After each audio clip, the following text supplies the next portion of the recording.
Good morning, everyone. It's a great pleasure being back here in Taiwan. A great country, great economy. And as many of you might know, I'm one of the most loud public critics of the crypto and blockchain space. So I should be thankful to the organizers of this conference for inviting me and for the first keynote of the conference to be by the most known critic of crypto and blockchain. I've been on public record for the last couple of years saying that Bitcoin and cryptocurrencies have been the mother and father of all bubbles gone bust, and that blockchain is the most overhyped technology in human history, and is nothing better than a glorified database. So I'll try to argue why today, in spite of the recent rally in Bitcoin and some of the other cryptocurrencies, this argument stands as much as before. It's pretty clear that during 2017 and 18, there was a bubble in Bitcoin and cryptocurrencies. In 2017, Bitcoin went from 2,000 at the beginning of the year to 20,000 at the end of the year. And by the end of 2018, it had gone down from 20,000 to about 3,000, a fall of 85% since the peak. And that was actually the best, because if you look at the other top 10 cryptocurrencies, their bust from the peak was not 85%, was on average 92%. And if you look at the thousands of other, what I call shit coins, actually they collapsed completely, 95 to 99% from the peak. As I argued before, this was not a surprise, because there are academic studies showing that 81% of all ICOs that created these tokens were scams, literal scams in the first place, that 11% of them were already dead or failing, and therefore only 8% out of the 100% of those ICOs were being traded on any exchange. And as I pointed out, in 2018, they lost about 95% of their values. It was a crypto apocalypse until the end of last year, or a crypto winter. Now people are getting excited about the fact that actually Bitcoin and cryptocurrencies have had a rally this year. Bitcoin, as of today, has gone up by about 200% since the bottom of 36 or 3,300 towards the beginning of this year. The reality is that even Bitcoin, that is the best performer among these cryptocurrencies this year, is still, as of today, 50% below the peak it had at the end of 2017. Ethereum, the second largest cryptocurrency, is still 75% below the peak, let alone all the other ones were still 80 to 90 to 95% down from the peak, even with the rally that they had this year. And think of it this way. There is so much volatility in this market that only about a week ago, Bitcoin was around, almost 1,400, 14,000 actually.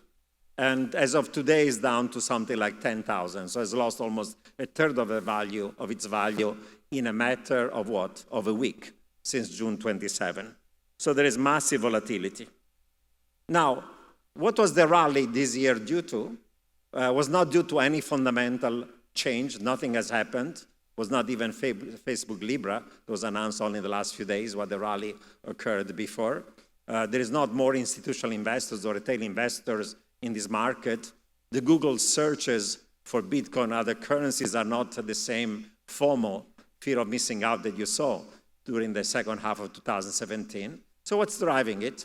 First of all, lots of it is total fake.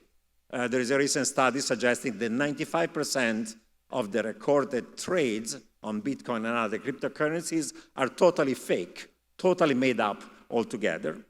And secondly, there are academic studies suggesting there is massive amounts of price manipulation, not just in Bitcoin, but in all the other cryptocurrencies. There are about 5,000 different type of pump and dump schemes just for Bitcoin alone. There is spoofing, there is wash trading, there is front running by the exchanges. And most important of all, there is this pseudo stable coin that is not a stable coin because it's backed by nothing, Tether, created out of total fiat, almost 4 billion of it created out of total fiat. And since April, about another billion of it has been created out of fiat. And a recent academic study suggested that about 80% of the increase of Bitcoin in 2017 was driven purely by price manipulation using Tether. And guess what? Since April, another $1 billion of Tether has been created out of nowhere. And guess what? Since April, the price of Bitcoin has more than doubled. So there is massive, massive price manipulation like you have never seen in any other financial history. Now, I'm an expert of financial systems. I wrote a whole book, Crisis Economics, criticizing the kind of malpractices that banks and other financial sector firms were involved in before the global financial crisis. So certainly I cannot be accused of being somebody who is peddling or supporting legacy financial system. But I tell you, the amount of criminality that exists in this crypto or blockchain space is 10x or 100x worse than in any regulated financial system. And I've been studying financial system for the last 50 years. You have scammers, you have conmen, you have stake oil peddlers, you have carnival barkers, you have insiders, you have whales, you have people who are just spending their time talking their books nonstop, and you have massive amounts of price manipulation across the board. And worst of all, in this country, in the United States, in Japan, all over the world, the regulators are totally asleep at the wheel. They're just doing nothing. They're actually in cahoots with the industry. There's a revolving door. It's just disgusting what's happening, starting here and anywhere else. All this criminality is occurring day in, day out, and what are they doing? They're doing absolutely nothing about it. Additional point, it's really a total joke to call cryptocurrencies currencies. If anybody knows anything about money, if anybody has financial literacy, knows that money has to have three functions. It has to be a unit of account, has to be a means of payment, has to be a stable store of value. Look at Bitcoin, let alone all the other thousands of shitcoins, is not a unit of account. There is no price that is set in Bitcoin or any other cryptocurrencies. No goods or service. Means of payment, nothing at all. With proof of work, with Bitcoin, what can you do? Five transactions per second. With Visa, you can do 25,000 transactions per second. It's totally not scalable. Nobody's using Bitcoin or any other cryptocurrency for any real transaction. It's all speculative exchange of one shitcoin for another shitcoin. All the numbers about the number of transactions and volume is just one shitcoin against another shitcoin. It's just total speculative inside portfolio investment. There is nothing else. It's not used for any real transaction. Does anybody uses Bitcoin for real transaction? Of course not. Not even this conference would allow you to pay for the fee of this conference in Bitcoin. Rightly so, because if you had paid in Bitcoin a week ago, Bitcoin has lost in a week 30% of their value. So the organizer will be bankrupt if they accepted Bitcoin. They're not dumb enough. And what do they accept? They accept dollars. They accept fiat currencies as they should. So nobody's ever using any shitcoin, not even Bitcoin, for any real transaction. It doesn't work, and it's never going to work, and it's not scalable. Okay?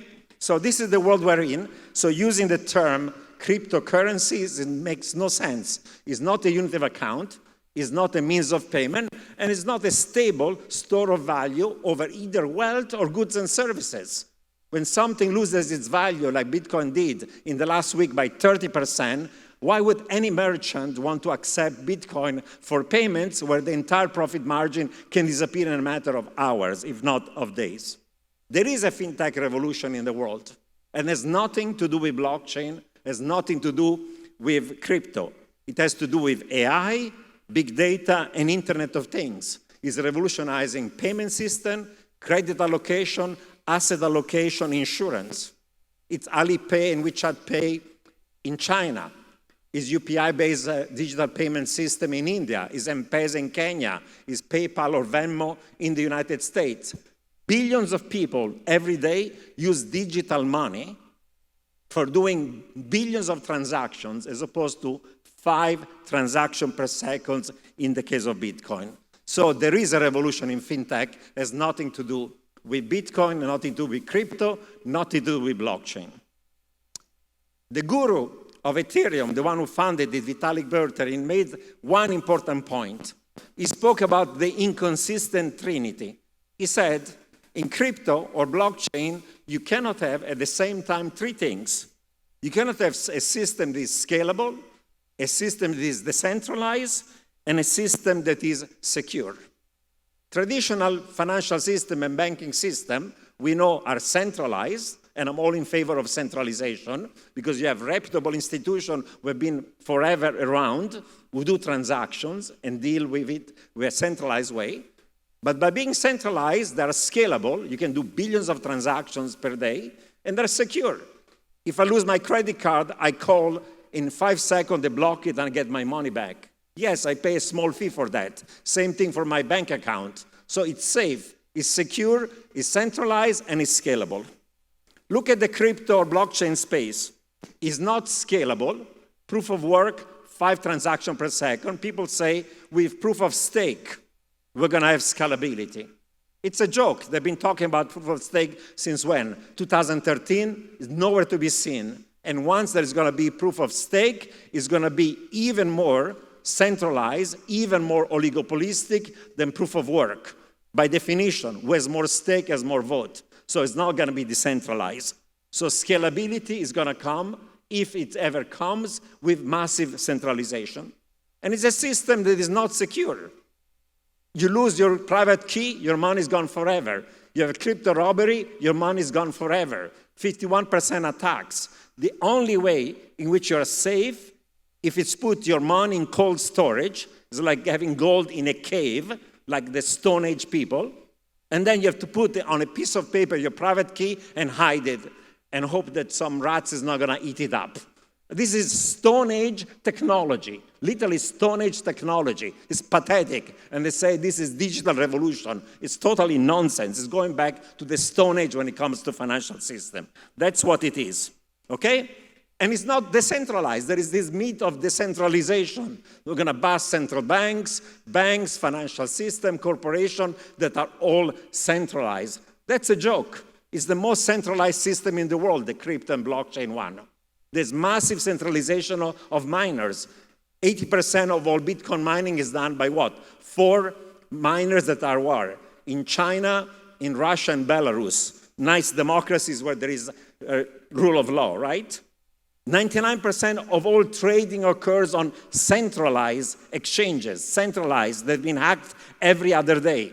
Those decentralized exchanges are a joke. There is no liquidity, nobody's using it. Less than 1% is done in decentralized exchanges. And what? They say that there is decentralization of the system, that developers are decentralized. Another joke. Code is not law. When something goes wrong, like the DAO, what they do, they change the code, right? They are police, they are prosecutors, and they're judges of the system. They change the code as they wish. Vitalik Buterin is defined by the industry as the benevolent dictator for life. So if something goes wrong, you change the rules. So bullshit about smart contracts. They're not smart, they're full of bugs, and they're not contracts. They're not enforceable. I mean, calling smart contracts is jokes. It's a total oxymoron, okay? So, and we have massive also concentration, not only of miners and exchanges and developers, but massive concentration of wealth. A study shows that the amount of concentration of wealth in Bitcoin, the Gini coefficient, is worse than North Korea. North Korea, where Kim Jong-un owns everything, the Gini coefficient is 0.86. In Bitcoin, it's 0.88. It takes a lot of chutzpah to have more concentration of wealth than in North Korea. This is the level of decentralization. It's just a joke. And crypto is not like the internet. It's just the opposite. ICOs, as I said, 81% were scams. And what are the most of them? Non-compliant securities. No ALM, no anti-money laundering, no know your customer, nothing. Totally unregulated system. It's like the Wild West where any type of manipulation, scamming of retail investors are considered as suckers, occurs day in, day out. What about tokenization? Tokenization is a joke. I mean, the idea that for every good or service in the world you have to use a different token means that the basic function of money, that is a common numeraire for all goods and services, disappear. You need one single numeraire so I can compare the relative price of a Coca-Cola versus a hot dog or any other goods or service. If you have a different token for every goods or service, there is absolutely no relative price that you can measure. You have a collapse of the numeraire as a basic function of money. Worst of all, with tokenization, you are returning literally to barter, to a barter economy in which you have to exchange one good against the other good. Even the Flintstones, if you remember, Stone Age had a better financial system than tokenization. They had the shells, and they use a common numeraire, their own shells, their own dollar, to buy goods and services. So you have a system that in terms of tokenization is worse than the Flintstones and the Stone Age. That's what tokenization is all about.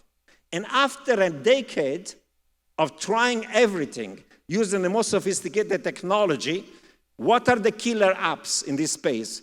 There is no killer app at all. If you look at these dApps, the decentralized apps, 75% are what? 75% of them are either crypto kitties, brilliant, great idea, or casino games, or most of them are literally Ponzi schemes.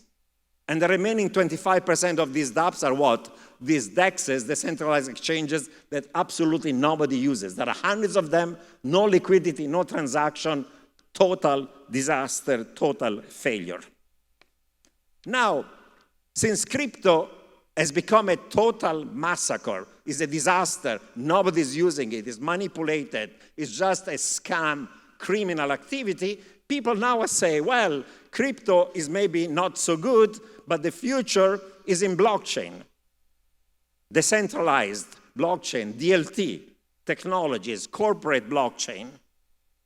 Even in that case, every application you talk about is blockchain in name only. All of these things that are called blockchain are private, they're not public. They're permissioned, and they're not permissionless. They're not based on a trustless system of verification, but they're based on trusted authenticators. They're not decentralized, but they're fully centralized in terms of who can authenticate transactions. So they have nothing to do with what people call blockchain. They're blockchain in name only. And why? Of course, there is no corporation, no government, no bank, no nonprofit in the world that will be stupid enough to put all of its transactions, all its P&L, all its balance sheets, all its suppliers, all its customers, and everything they do on a public blockchain. There are perfectly legitimate reasons why any organization would like to maintain important proprietary information private rather than public. And therefore, all these pseudo applications have nothing to do with blockchain. They call them blockchain because it's a sexy name, have nothing to do with blockchain. And not only they have nothing to do with blockchain, but they're not even blockchain. They're nothing better than essentially a distributed database. There have been 3 CEOs of 3 major financial institutions in the last 2 months. Bank of America, Wells Fargo, and MasterCard, who have said the following thing. We've said we've spent billions of dollars doing proofs of concept with all sorts of corporate blockchain and DLT kind of projects.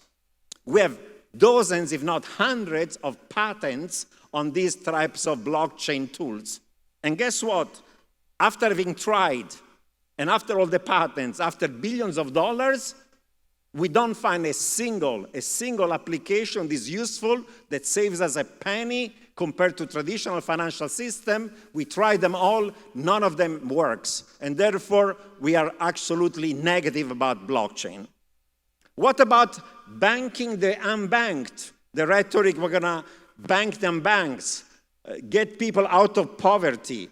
We're gonna provide remittances or identity to refugees. All that rhetoric and all that bullshit that's been spewed day in, day out by insiders. There's been a recent study that studies application of blockchain into the space of nonprofits. Guess what? Out of 43 trials, proof of concepts, which one of them, how many of them is successful? 0 out of 43, okay? So this is blockchain. It's blockchain in name only. It's private. It's permissionless. Permissioned. It's not based on a trustless system. is fully centralized, and guess what? Even after all that, it doesn't work, neither in the private sector or the nonprofit. It's a total scam. So it's the most overhyped technology ever. It's nothing better than a glorified database, than a glorified spreadsheet. So to conclude, if you look it back 2 years on, in spite of this rally, and the rally is a scam and it's going to collapse once it's going to be discovered that Tether is being used again to manipulate Bitcoin, what are you left? With the mother and father of all scams and all bubble gone bust, and with a technology, blockchain, that is useless. Nobody's using it and nobody's ever going to use it. It's just a waste of money and a waste of time. Thank you very much for your attention.